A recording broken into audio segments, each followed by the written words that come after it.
अस्सलाम वालेकुम, welcome back to my YouTube channel. भाई क्या हाल है सब? ये तो एआई के ऊपर बात करने वाला हूं, मतलब कि आर्टिफिशियल इंटेलिजेंस के ऊपर। तुम आज तो उससे फेमिलियर हो चुके हो, लेकिन एक चीज़ ये कि आगे फ्यूचर में वो कितनी खतरनाक, कितनी डेंजरस हो सकती है, किस हद तक जा सकती है, इस बारे में बात करूँगा। तो सबसे पहले बात आती है कि हॉलीवुड में असल में चली स्ट्राइक दो तरह की, एक थी WGA की और एक थी SAG-AFTRA। इस स्ट्राइक ने असल में हॉलीवुड के जो एक्टर्स हैं उनके दिमाग में एक इम्पैक्ट डाल दिया, एक डर डाल दिया। अपने काम उन्होंने खुद नहीं किया तो एआई जो है वो उनकी जॉब्स खा जाएगी, जो काफ़ी हद तक काफ़ी ज़्यादा सच नज़र आ रहा है। क्योंकि तुम ये देखो, बहुत सारे स्टंट परफॉर्मर्स हैं, तो ये खबर सुनने के बाद तुम कह सकते हो कहीं ना कहीं परेशान हो गए होंगे, क्योंकि उनकी जॉब्स खतरे में है। तुम ये देखो, टर्मिनेटर मूवीज़ के अंदर जो हमें एआई दिखाया गया उस वक्त तो हम यकीन नहीं करते थे, लेकिन आज कहीं ना कहीं हम उन सब चीज़ों से फेमिलियर हैं।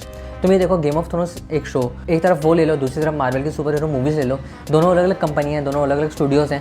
अगर वो अपने कामों को करने के लिए ज़्यादा डिपेंड कर रहे हैं कंप्यूटर जनरेटेड सीन्स के ऊपर, अगर इस वक्त ही वो कंप्यूटर जनरेटेड चीज़ों को अप्लाई कर रहे हैं, तो आगे फ्यूचर के अंदर इंसानों की ज़रूरत नहीं पड़ने वाली। जहाँ एक चीज़ हमारे पास, तुम ये देखो, एआई का साथ साथ राइज करना, जितने ज़्यादा आगे निकलेगा उतना ज़्यादा पावरफुल होगा, उतने पावरफुल टेक्निक्स उसके अंदर आएंगे, जिस वजह से जो भी बंदा अपने विजन्स को ज़्यादा अच्छे तरीके से एक्सप्रेस कर सकता है। किसी बंदे को वो चीज़ डिस्क्राइब करना, मैं ये चीज़ सोच रहा हूँ, तुम्हें इस चीज़ के ऊपर अमल करना है, तो वो चीज़ कहीं ना कहीं मैच कराना, वो चीज़ गलत हो सकती है, वो चीज़ परफेक्ट नहीं होती। लेकिन अगर तुम्हारे दिमाग में जो चल रहा है वही सेम चीज़ तुम डिस्क्राइब कर सको, तो माइट भी पॉसिबल तुम ज़्यादा अच्छे तरीके से अपनी चीज़ों को एक्सप्लोर करवा सकते हो, एक इलेबोरेटेड एक्शन सीक्वेंस को शूट कर सकते हो, जिसमें वो कार चेस सीक्वेंस आ सकते हैं, कोई शूट आउट, वो बंदूकों की गोलियों वोलियों वाला सीन आ सकता है। मैं तुम्हें डिस्क्राइब कर रहा हूँ और मुझे यही चाहिए। जाहिर है तुम ज़्यादा चीज़ें डिपेंड करोगे एआई के ऊपर कि हाँ यार, ये मेरी बात फ़ौरन समझ जाता है तो ठीक है, इसको आगे फॉलो करें। एआई से रिलेटेड एक चीज़ ये देखो, टेक्नोलॉजी इतने आगे आ चुकी है, इतनी ज़्यादा फास्ट, इतनी बेहतर हो चुकी है, तो कहीं ना कहीं कनेक्शन जुड़ता है। जैसे फ्री गाय मूवी के अंदर हमें एआई देखने को मिल गई, या टर्मिनेटर डार्क फेट के अंदर में एआई देखने को मिल गई। उस वक्त तो हम यकीन नहीं कर रहे थे, लेकिन आज हम कहीं ना कहीं उन सब चीज़ों से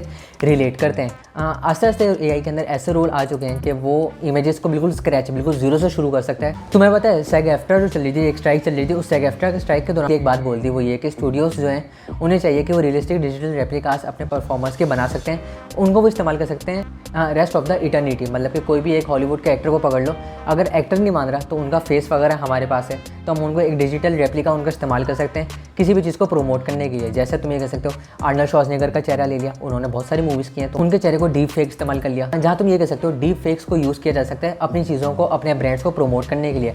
और ऐसी एक चीज़ हुई है स्कारलेट जॉनसन, मतलब कि हमारी मार्वल की ब्लैक विडो के साथ, उसके चेहरे को इस्तेमाल किया गया, उसकी आवाज़ को इस्तेमाल किया गया अपने ब्रांड को प्रमोट करने के लिए। और इस चीज़ के बारे में अगर तुम कोई काम करने वाले हो, तुम्हें चाहिए तुम उसकी परमिशन लो, कम से कम उस बंदे को इन्फॉर्म तो किया हुआ। क्या स्कारलेट जॉनसन ने क्या किया, उन्होंने उस कंपनी को सू कर दिया, किसी किस्म का केस वगैरह उस पर कर दिया कि हाँ भाई, मेरी परमिशन भी नहीं ली और मेरी आवाज़ और मेरे चेहरे को इस्तेमाल किया अपने ब्रांड को प्रमोट करने के लिए।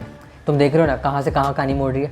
एक एक्टर के फेस को इस्तेमाल किया जा रहा है अपने ब्रांड को प्रमोट करने के लिए, उसको इस बारे में इल्म ही नहीं। तो एआई आगे इतनी खतरनाक हो सकती है कि तुम किसी भी किस्म का प्रोजेक्ट आप उस तरीके से इस्तेमाल कर सकते हो जो तुम चाहते हो। एआई टेक्नोलॉजी आगे अनप्रेडिक्टेबल रिजल्ट्स भी दे देती है। स्नैपचैट का एआई देख लो, तुम बाज़ दफ़ा अपने मतलब की चीज़ मांगते हो, वो कोई और चीज़ दे देता है, कोई और बात करोगे वो कहीं और निकल जाता है। स्नैपचैट का एआई तो कुछ भी नहीं है। ChatGPT वो कहीं ना कहीं रिलेट कर जाता है, वो काफ़ी एक्यूरेट है। एक और बात की जाए तो ये आता है कि लैक ऑफ क्रिएटिविटी इसमें ऐड हो जाती है। हमारे पास जो एआई है वो असल में एक सिस्टम है, कंप्यूटर का सिस्टम है। तुम उसको चीज़ें डिस्क्राइब करोगे और वो उन्हीं चीज़ों के ऊपर अमल करेगा। ये सब कुछ एक टास्क परफॉर्म कर रहा है।